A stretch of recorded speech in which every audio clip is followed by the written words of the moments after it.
Hi friends, ఎలా ఉన్నారు అందరూ? నేను బాగున్నాను. మీరందరూ కూడా బాగుండాలని కోరుకుంటున్నాను. ఈరోజు మన రెసిపీ వచ్చి వంకాయ ఉల్లికారం. ఈ కర్రీ మనకి వైట్ రైస్లోకే కాకుండా పప్పుచారు, సాంబార్, రసంలోకి సైడ్ డిష్గా తినడానికి కూడా చాలా బాగుంటుంది. ఇంకా లేట్ చేయకుండా ప్రాసెస్లోకి వెళ్ళిపోదాం. ముందుగా ఒక బౌల్ తీసుకుని అందులో సాల్ట్ వాటర్ని తీసుకోవాలి. సాల్ట్ వాటర్ ఎందుకు అంటే వంకాయలు అనేవి కట్ చేసిన తర్వాత తొందరగా నల్లబడిపోతాయి. అలా నల్లబడకుండా ఉండాలి అంటే మనం కట్ చేసుకుని సాల్ట్ వాటర్లో వేసుకోవాలి. ఇక్కడ నేను 1/2 kg వరకు గ్రీన్ కలర్లో ఉండే గుత్తి వంకాయల్ని తీసుకుంటున్నాను.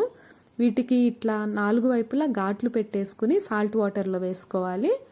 ఇలా వంకాయలు కట్ చేసుకునేటప్పుడు అందులో పురుగులు లేకుండా చూసుకోండి. ఇలా అన్నీ కట్ చేసుకుని సాల్ట్ వాటర్లో వేసుకుని రెడీగా పక్కన పెట్టేసుకోండి.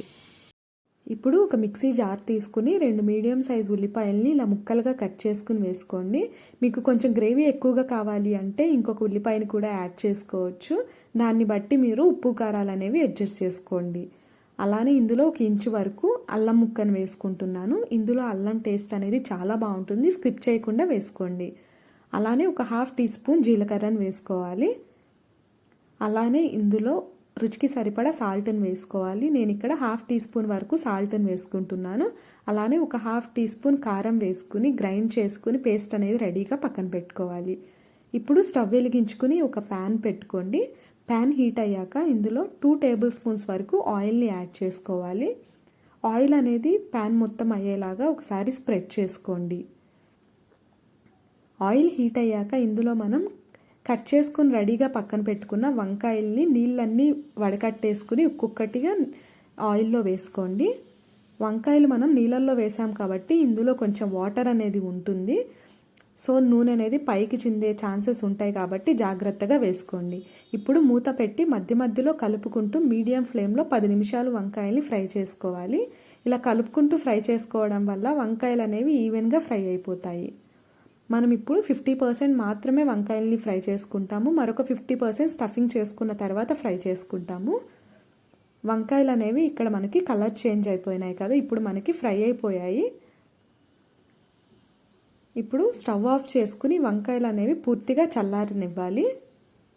మనం చల్లారిన తర్వాతే స్టఫింగ్ అనేది వంకాయల్లో పెట్టుకోవాలన్నమాట. ఇక్కడ నాకు వంకాయలు అనేవి పూర్తిగా చల్లారిపోయాయి. ఇప్పుడు రెడీగా పక్కన పెట్టుకున్న ఉల్లికారాన్ని ఈ వంకాయల్లో స్టఫింగ్ చేసుకోవాలి. ఇప్పుడు నేను చూపిస్తున్న విధంగా వంకాయల్లో స్టఫింగ్ అనేది చేసుకోండి.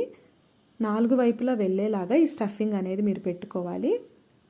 ఈ స్టఫింగ్ అనేది పడిపోకుండా ఉండాలి అంటే పైన ఒకసారి స్టఫ్ చేసుకున్న తర్వాత ఇలా ప్రెస్ చేయండి. అప్పుడు స్టఫింగ్ అనేది బయటకు వెళ్ళిపోకుండా ఉంటుంది. ఇప్పుడు ఈ స్టఫ్ చేసుకున్న వంకాయలన్నీ కూడా రెడీగా పక్కన పెట్టుకోండి. ఇప్పుడు స్టవ్ వెలిగించుకుని అదే ప్యాన్లో 2 టేబుల్ స్పూన్స్ వరకు ఆయిల్ని వేస్తున్నాను. ఆయిల్ వేడయ్యాక ఇందులో తాలింపును వేసుకోవాలి. ఇక్కడ నేను పచ్చిశనగపప్పు, ఆవాలు, జీలకర్ర, మినప్పప్పు వేశాను. అలానే ఒక 6-7 వెల్లుల్లిని కూడా వేసుకోండి. ఇందులో వెల్లుల్లి టేస్ట్ చాలా బాగుంటుంది. ఇది లైట్గా ఫ్రై అయ్యాక మనం స్టఫ్ చేసుకున్న వంకాయలన్నీ ఒక్కొక్కటిగా వేసుకోవాలి. వంకాయలు ఒకదానిపైన ఒకటి వేసుకోకూడదు. ఇట్లా వేసుకోవడం వల్ల మనకి కలుపుకోవడానికి ఈజీగా ఉంటుంది. అలానే తొందరగా ఫ్రై అయిపోతాయి. ఇప్పుడు ఇలానే ఈ వంకాయలన్నీ కూడా వేసుకోవాలి. మీరు వెడల్పుగా ఉండే ప్యాన్ తీసుకోవడం వల్ల మనం కలుపుకునేటప్పుడు చిదురు కాకుండా ఉంటాయి. జాగ్రత్తగా కలుపుకోండి.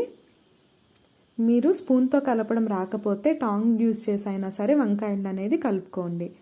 ఇప్పుడు మిగిలిన ఉల్లికారాన్ని కూడా నేను ఈ వంకాయల పైన వేసేస్తున్నాను. దీన్ని మూత పెట్టి ఒక 10 నిమిషాలు మీడియం ఫ్లేమ్లో వంకాయలు ఫ్రై అవ్వనివ్వాలి. వంకాయలు అనేది మనం ఫ్రై చేసేటప్పుడు స్టవ్ ఎప్పుడు కూడా లో టు మీడియం ఫ్లేమ్లో ఉండాలి. ఎందుకు అంటే వంకాయలు అనేవి తొందరగా అడుగు పట్టేస్తాయి. మనకి ఉల్లికారం అనేది మాడిపోకుండా ఉంటుంది. జాగ్రత్తగా కలుపుకుంటూ వంకాయలు చిదురు కాకుండా కలుపుకోండి. ఇది ఫ్రై అవ్వడానికి మొత్తం మనకి 20 to 25 మినిట్స్ టైం అనేది పడుతుంది. ఓపికగా లో ఫ్లేమ్లో పెట్టుకుని వంకాయలు చిదురు కాకుండా మధ్య మధ్యలో కలుపుకుంటూ ఫ్రై చేసుకోవాలి. చూసారా, ఇక్కడ వంకాయలు చక్కగా ఫ్రై అయిపోయినాయి కదా. ఇప్పుడు మనం పైన కరివేపాకు వేసుకుని స్టవ్ ఆఫ్ చేసుకోవడమే. అంతే, వంకాయ కర్రీ రెడీ అయిపోయింది. వీడియో నచ్చినట్లయితే please like, share and subscribe to Jodi Vlogs and don't forget to press the bell icon for further updates. Thank you for watching. Bye bye.